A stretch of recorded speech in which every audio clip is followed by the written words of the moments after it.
6, 7 horrendously fattening meals a day to people who really wanted their money's worth. Let's put it to you that way. Let's be polite about it. Even if they couldn't eat anymore because they were paying for those 2 weeks, they ate and they ate and they ate, making the cardiologists and the proctologists and the very happy in New York City. So he would go into the dining room on Labor Day, as I say, he was giddy. And he'd be knowing it's over a few days, and he'd start singing, "It's Labor Day and I'm selling the house." Who knows what he meant? But everyone would be cheerful. First of all, he was like king. He was the boss. He could fire you, no EEOC. No one could claim racism. Nothing. He didn't like you. You could be the best worker in the world. He could throw you out on your can and you collect nothing. And go to the state and complain. So everyone watched their step and worked very hard. That's the way it was. So he'd begin, but he was happy, you were happy, in other words. When he was unhappy and miserable, you stayed out of his... So on Labor Day weekend, he'd say, "It's Labor Day and I'm selling the house." So who knows the heck it meant? I was also a lifeguard at that hotel at some point. Never saved anyone, but I enjoyed sitting up in the stand with the thing on the nose, just with the white. Hey, did anyone see that movie, Red Belt? Am I the only one in America who saw the movie with the actor whose name I forgot already again? It's a hard name. I mean, some foreign names are impossible to remember. Or accuse me now of something because I can't remember a trick name from Africa. Go ahead. Call up Charlie Rangel. Call up the governor of New York and say I didn't remember his name, therefore I should be accused of something before some kangaroo court. Go ahead. What a country we live in. I just talk the way I see things. If it's offensive to you, I'm sorry, you're a loser. You live in a strange world. By being mere nature of conversation, you're going to be upset by certain things. That's what conversation is. So if you're upset, what you do is you refute the thing that made you upset. That's the way conversation works. Converse with verse. So if someone says something that upsets you, you say, I take offense at that, and here's why. That's called conversation. But if you don't have the brains to react to it, and you say, oh, racism, sexism, thisism, thatism, it's because you're a moron. That's all. Can I use common sense at Cambridge? I have to wear a tuxedo, number one. I don't mind. I still have one. I can get the moths out of it. A top hat. But I'm not sure I like the structure. I thought it was me against them. But now I hear it's 3 on my side and 3 on their side. I don't know if I can put up with that. Because each person gives a 15-minute speech. I'm going to sit there like Mr. Schmuck for an hour listening to 4 speeches of 15 minutes each. 5? Before I get to say a word? A man in radio can't sit for an interval that long in a tuxedo without saying anything.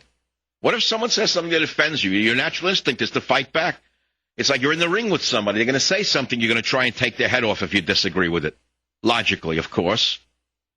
But if you can't react, what am I going to sit there for? Drink tea? I have to think it through, as much an honor as it may be, and it may be a historical opportunity to go from the Bronx to Cambridge. I don't know. Maybe Cambridge would have learned something from the Bronx better. Nice architecture. I love the bridges of Cambridge when I visited. Believe it or not, I was actually at Cambridge about 20 years ago visiting an old friend who I haven't seen in 20 years. And he actually graduated Cambridge. I haven't kept in touch with him. The architecture is superb, particularly if you went to a municipal college that looked like it was in Eastern Europe. I went to Queens College and it looked like it had been designed in Gdansk. Everything was grim and black and white at Queens College. Even the candy machines were like out of a bad movie from pre-Lech Walesa, Poland. I liked gritty. It didn't bother me. I was there to learn, that's it, and go home. There was no gentleman's rowing club, nothing. There's no gentleman's rowing club, no fencing. You went, you studied, then you took a job, you went home, you had a meal, you went to sleep, you got up, the factory whistle blew, back to work, back to school. No rowing clubs, no men's drinking club. No architecture to speak of at Queens College. Everything was like, very utilitarian. Ayn Rand, Eastern Poland before the wall came down.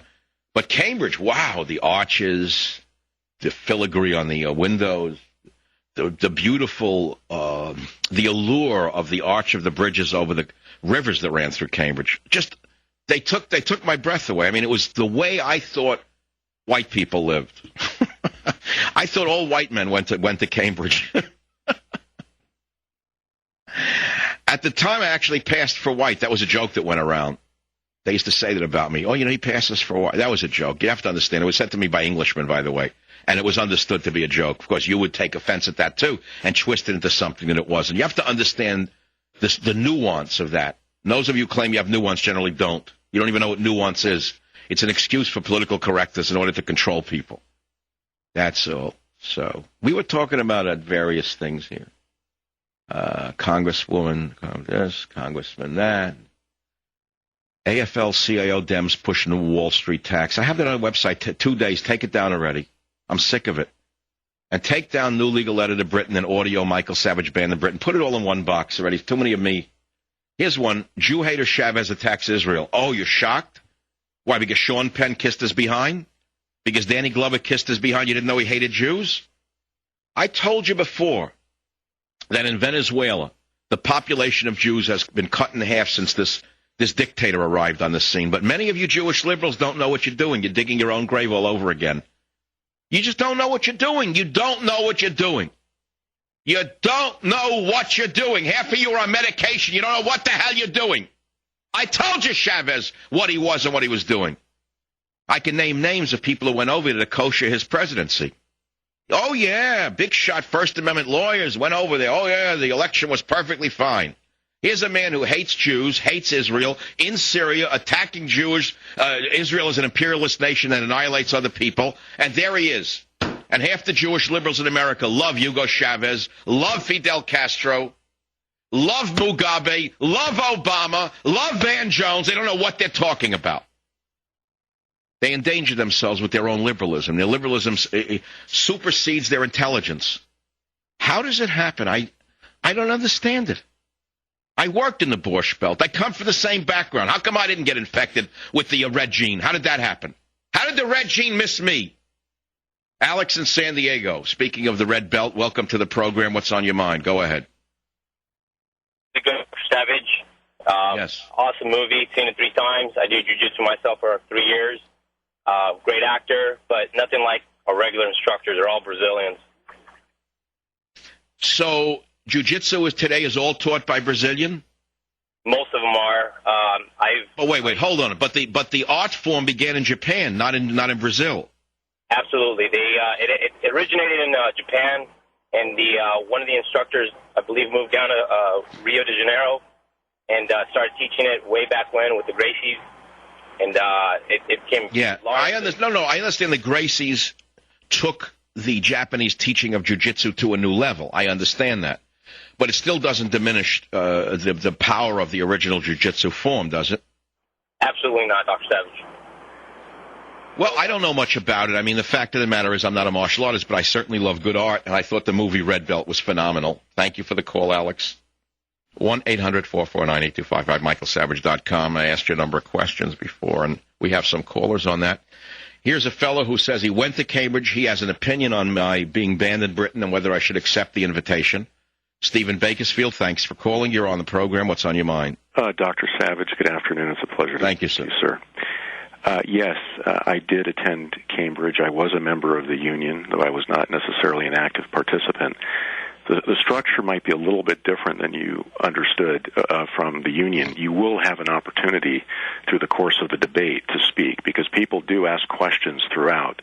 And in fact, when you do present, there will be an opportunity for people to actually ask you questions, in which case you'll be able to engage in your... All right, here's the question. Are they able to cut you off and say, stop right there, what about this, what about that, or they let you finish? Well, that's a good question. There's a sort of president of the union who is going to make those decisions. So, yes, you can be stopped for questions in the middle, okay. But there's some process around it. Okay, and can they jeer you and cut you off through jeering? Well, that can happen, but there is a sense of civility that does not exist in the U.S. universities, I'm sad to say. But right, and it doesn't exist in talk radio for sure. But, Dr. Savage, listen, in 1933, the sister union at Oxford passed a resolution that this House will under no circumstance fight for king and country. Right, I remember that. I can't believe it. The motion passed by over 100 votes. Wait, repeat that for my audience, Steve. That went over their heads, I'm sure. that the House, meaning the Union, the Oxford Union, will under no circumstance fight for its king and country.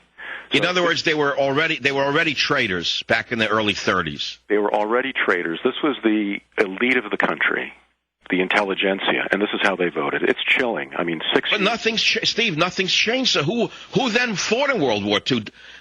Look, you're an American who went to Cambridge? Sir. Okay, so answer this if you can, because you know much more about it. I don't know anything about it.